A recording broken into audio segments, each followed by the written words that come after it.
Hi, I'm Matt and I'm an offer holder for biochemistry at Queen's College, Oxford. In an effort to avoid repeating what other people have already said, I want to pick up my key thoughts and reflections from my personal Oxbridge journey. Firstly, I want to focus on the importance of choosing the course first, not the university. From the time of my GCSEs, I always planned to do natural sciences at Cambridge.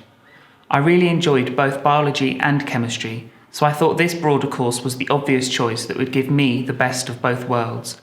However, it was in the summer when my subject mentor suggested pursuing the biochemistry course at Oxford, since it was more specific but still gave me the interdisciplinary study I wanted.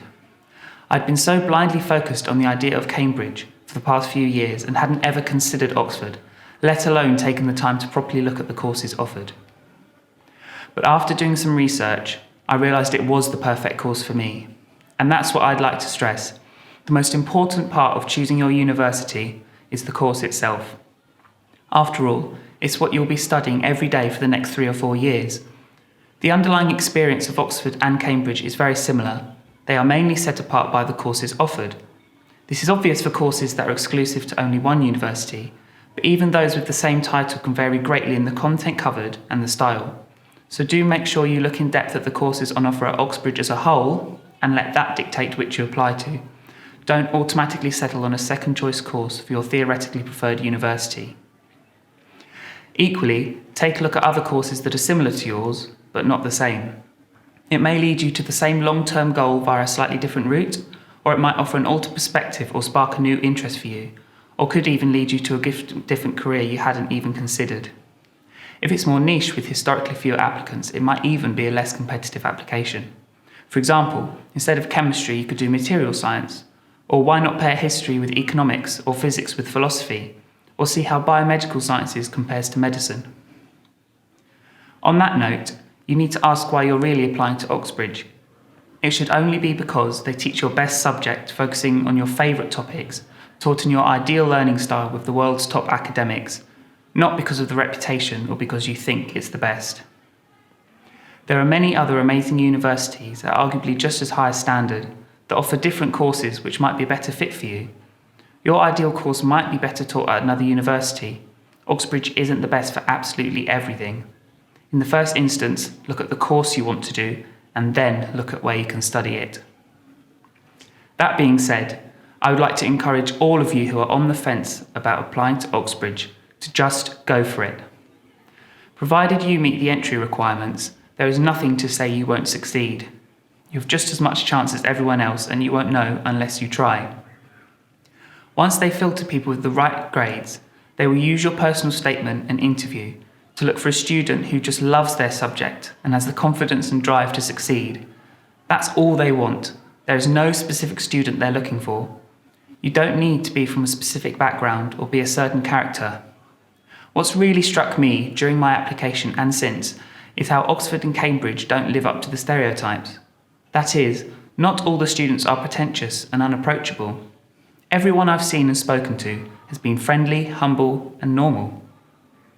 Similarly, if you're worried about how expensive it will be, you'll actually find that Oxbridge is just as affordable as any other university. I've been surprised at the vast amounts of scholarships, bursaries, and grants available. Have a look for yourself on the university website. I mentioned earlier about loving your subject, and a really important skill to build up soon is your ability to just talk about it. In your personal statement, and especially in your interview, you will need to demonstrate that you are passionate enough about your subject to be able to start talking about it at the drop of a hat. The Oxbridge tutorial or supervision style of teaching involves you chatting one-on-one with a top academic for hours a week, purely discussing your subject. If they don't think you're up for this, they won't want you. And equally, if you aren't up for this learning format either, then Oxbridge probably isn't right for you. So practice with your subject mentor. Remember, they love your subject just as much as you, and they'll enjoy discussion anytime. I and other applicants for similar courses had a weekly session with our subject mentor, in which we would practice just speaking. We would read an article and then summarise and discuss it. We might go away, research something unfamiliar, and then share our findings and ideas with the group. Or even just taking a single word written on a piece of paper and then giving a speech about it to the group for 5 minutes with no prep time. It's such a great skill to have for life, not just for this application. On the theme of personal statements, mine was a really rocky journey. I remember being proud of my first draft, which I was then promptly told was pretty awful. I felt upset about it, but soon I realised that just getting all your ideas down and then editing later was the way to go. So here's what I recommend. Starting as soon as possible, have a note on your phone or in a notepad and list everything you could include. Your favourite topics, books and articles you've read, places you've been, videos or webinars you've watched. Just write it all down. And then pick one and expand it into a proper sentence. And then for the next one. Do this for all of them, and as you do, think about how you could piece them together into a larger paragraph. Find a line of reasoning or a chain of thought, and build your separate ideas into one coherent story. They really like it when you create a narrative that demonstrates you're enthusiastic and proactive enough to follow through with ideas and take things further. But whatever you do, make sure it's genuine. Don't just do something for the sake of it. They can pick out anything you write and ask you to talk about it. And if you aren't 100% confident, they'll notice and you'll look stupid, so don't include it.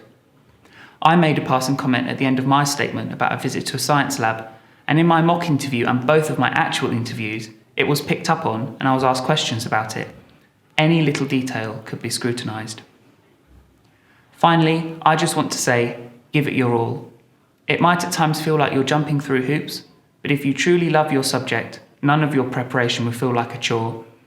And also, don't compare yourself to others. I remember reading personal statements from previous applicants and feeling really disheartened because I hadn't done half of the things they had.